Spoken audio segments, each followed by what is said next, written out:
7 अक्टूबर 2023 वो तारीख थी जब हमास के आतंकियों ने जश्न मना रहे इजरायलियों पर हमला किया था।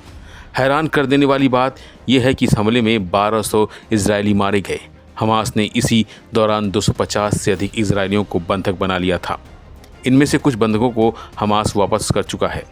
इसके बाद शुरू हुआ इजराइल का बदला, और भी भयंकर और मानवता के लिए शर्मनाक था। इजराइल के बदले की इस लड़ाई में अब तक 66,000 फ़लस्तीनी मारे जा चुके हैं। हमास का सैन्य और राजनीतिक नेतृत्व लगभग शून्य हो चुका है। गाज़ा भयानक भुखमरी की कगार से गुजर रहा है। बच्चे और महिलाएं खाने को मोहताज हो चुके हैं। इस बीच एक अच्छी खबर ये थी कि हमास युद्ध खत्म होने वाला था। हमास को दिया गया ट्रंप का शांति प्रस्ताव रविवार को खत्म होने वाला था। इससे पहले ही हमास ने कहा है कि वह गाज़ा में गुप्त स्थान पर रखे गए सभी इजरायली बंदियों को, चाहे वो जीवित हों या मृत, रिहा करने पर सहमत है।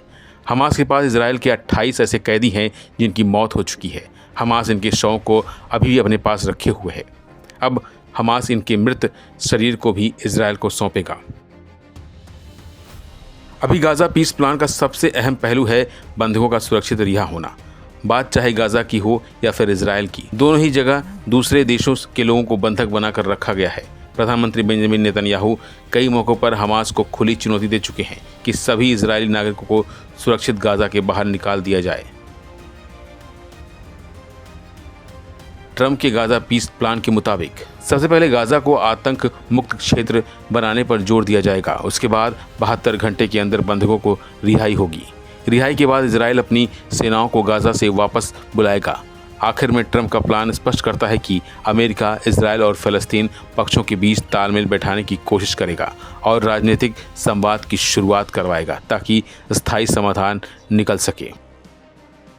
अंतर्राष्ट्रीय कानून के तहत दोनों पर ही उन्हें रिहा करने का दबाव सबसे ज़्यादा है। हमास और इजराइल इस बात को भी समझते हैं कि किसी को बंधक बनाना या फिर बिना वजह हत्या करना अंतर्राष्ट्रीय नियमों के खिलाफ है और ICC में उनके खिलाफ आपराधिक जांच या अभियोजन भी चल सकता है। फिलहाल के लिए बस इतना ही। बाकी अपडेट बने रहिए वन इंडिया हिंदी के साथ।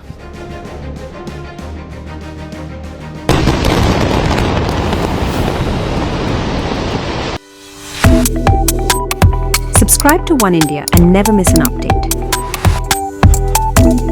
Download the One India app now.